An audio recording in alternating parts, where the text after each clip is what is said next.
Hello and welcome to the viewers of this video. This is the Orange Fan here, bringing you another entry for the episode Recap and Thoughts category. This video will be dedicated to the A segment of episode 28 of Codename Kids Next Door, Operation A.F.L.O.A.T. We begin this segment with the Toilinator driving a car down a road until he eventually parks in front of a house. The Toilinator decides to make a dramatic entrance into the backyard of this house, and we soon see Mr. Boss, Mr. Wink, and Mr. Fib near a grill in the backyard. None of them are happy to see that the Toilinator has arrived, and Mr. Boss says he thought Mr. Wink and Mr. Fib sent the Toilinator a fake invitation. They confirm that they did. It turns out that the Toilinator just figured that his invitation had a mistake about the location of this barbecue. That's right, Mr. Boss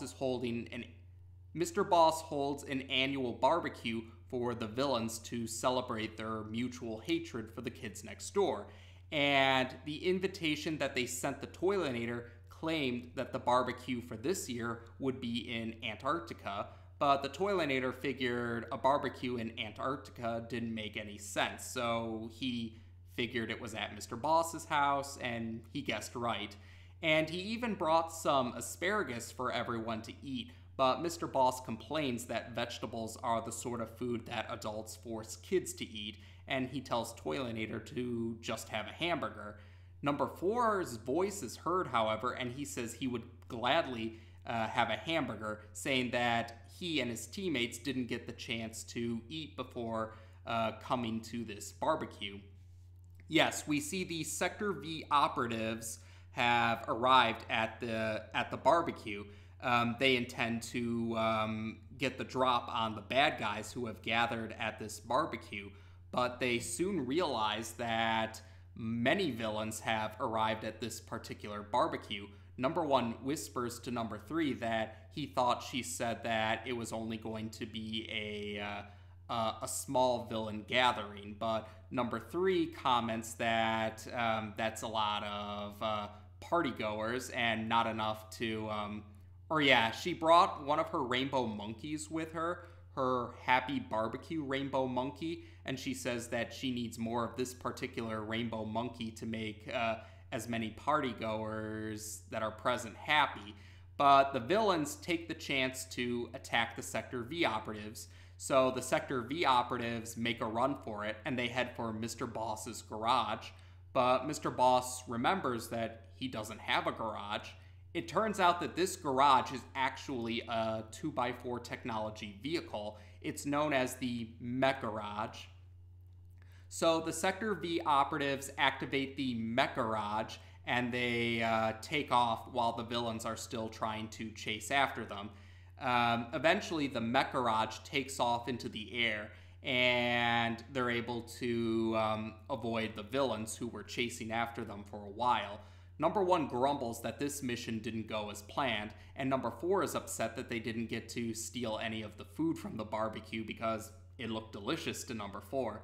Suddenly, though, they realize that not all of the villains have given up chasing after them. Stickybeard and his KND pirate crew have boarded the Sweet Revenge, and they're chasing after the Mech Garage.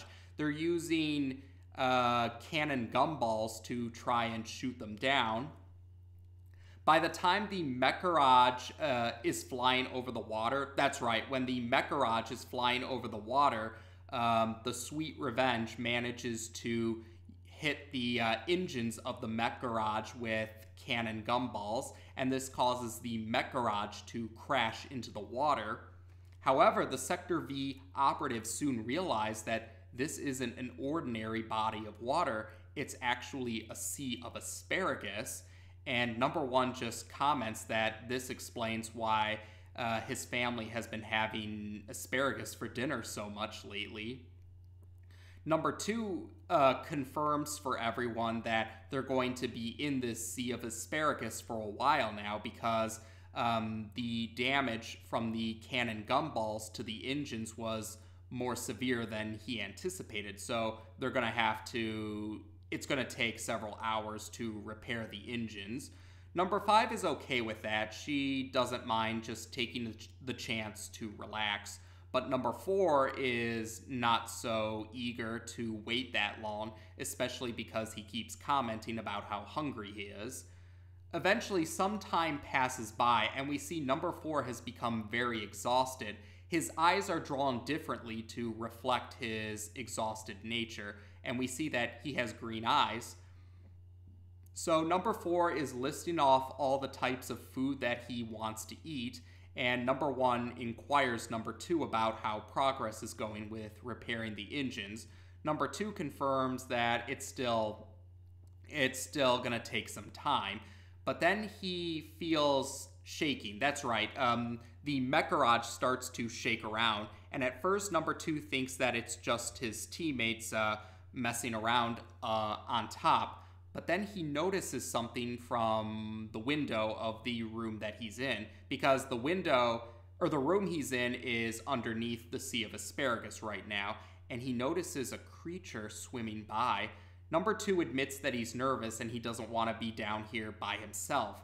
But suddenly, the creature that he saw breaks a hole in the wall of the room he's in, and the room starts to fill up with asparagus, and number 2 seems to have been swept up in the current of the Sea of Asparagus. Number 1 wants to help number 2, but number 5 closes the door because... the trap door, number 5 closes it because it's filling with asparagus, and more of the mech garage sinks under the Sea of Asparagus. Number 5 tells number 1 it's too late and there's nothing he can do to help number 2 now.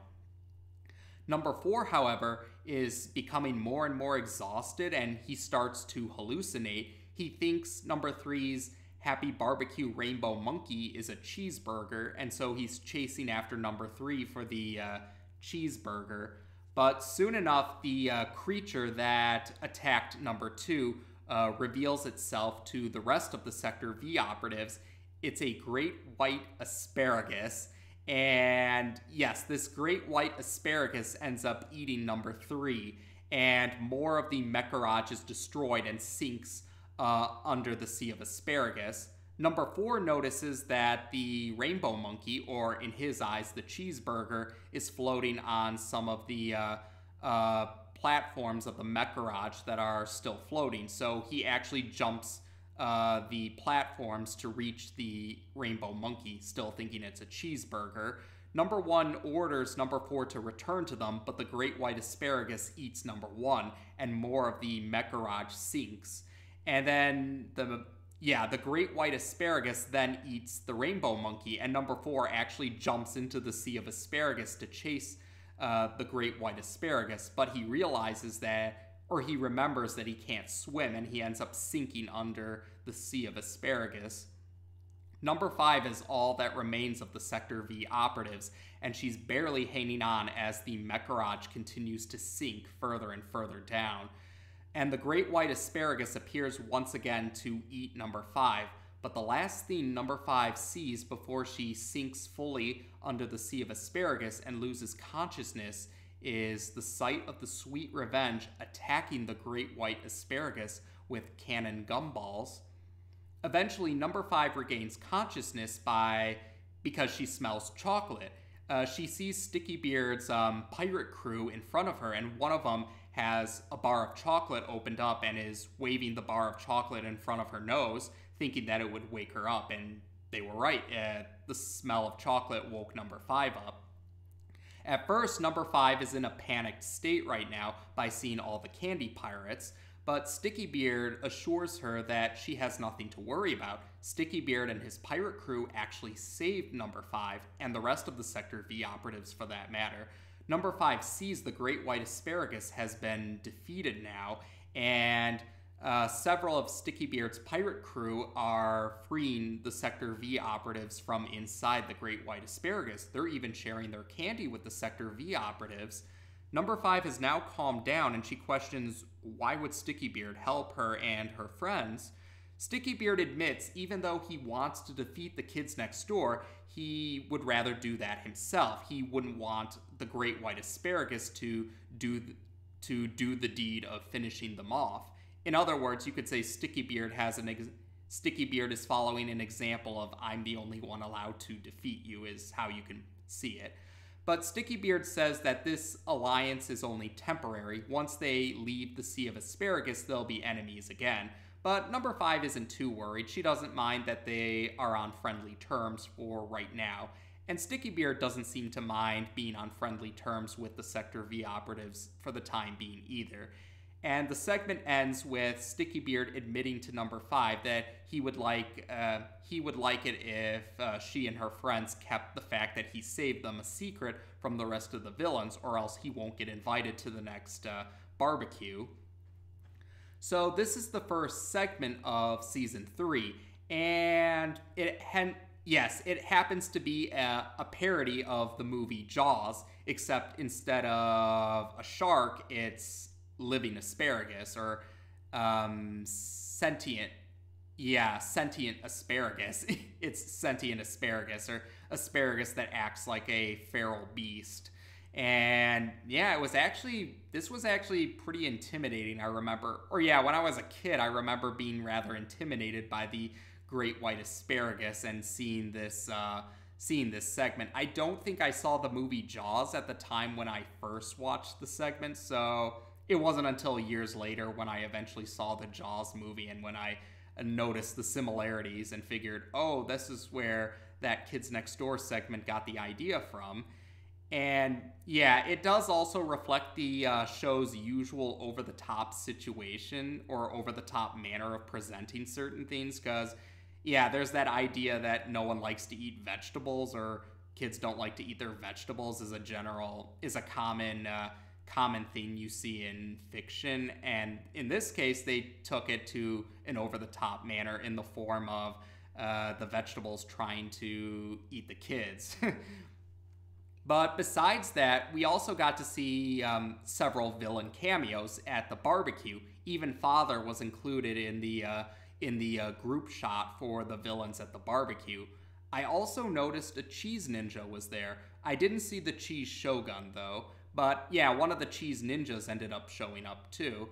And otherwise, although the villains besides Sticky Beard didn't really have too much focus in this particular segment, this segment kind of did establish a few details that end up being carried on into later entries of the series, such as Mr. Boss actually has a catchphrase whenever the Toilinator shows up when he doesn't want him to show up. This is the segment that starts that catchphrase of Mr. Boss's. And this is also the segment that really highlights the Toilinator's status as the joke villain among the Kids Next Door's rogues gallery.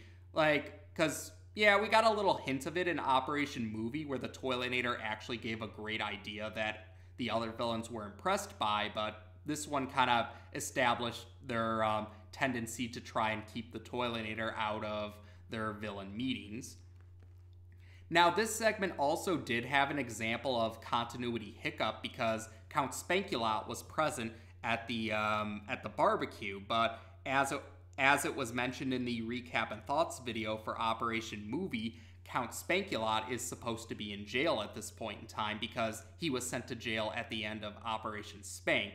And there's a later segment in this season, Season 3, that acts as a sequel to Operation Spank, which involves Count Spankulot in jail. So, that's one of those minor continuity hiccups that happen in the series. Like I said, they don't happen often, and they're not really they don't really hinder my enjoyment of any entries. It's just more like there's a continuity hiccup that I noticed sort of deal.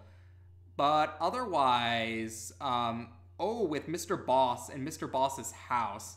Now, I'm definitely going to try and pay attention to certain later entries because Mr. Boss having this house might actually contradict with a revelation regarding Mr. Boss that happens later on in the series.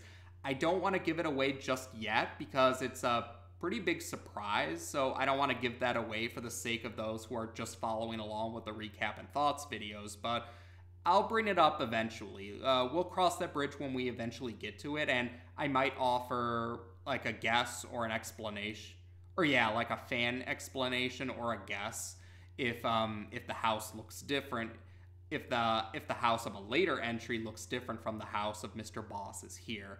I might try to come up with some speculation or hypothesis or theories, whatever you want to call them, about that detail if it is different, as I suspect it is. But otherwise, Sticky Beard did get a fair amount of attention in this segment as well, and he actually saved the Sector V operatives, and he was even willing to share his candy with them. This segment was a good example that shows Sticky Beard viewing number 5 as a worthy opponent. He may regard number 5 in particular as his arch enemy, but he does consider her to be a worthy opponent. So worthy of an opponent that he wants to be the one to defeat her, not some sentient vegetable. But yeah, you could say that was a pretty nice touch. Sticky Beard might be a bad guy, but he does have some sense of honor. And yeah, you could say it was more motivated by the I'm the only one allowed to defeat you mentality, but it still was kind of a nice pet the dog moment for Sticky Beard all the same. So otherwise, yeah, that's about it for this particular segment. It was a nice parody of Jaws, and it ended up setting up a few details that end up being carried over in later entries of the series. And like I said, a few continuity hiccups here or there, or hints about how certain details from later on might not have been planned out just yet. We'll go into more details about those as we cross those eventual bridges. But otherwise, there we go for now. So as of this video, we've now discussed the A segment of episode 28 of Codename Kids Next Door on this channel. Take care, and until next time.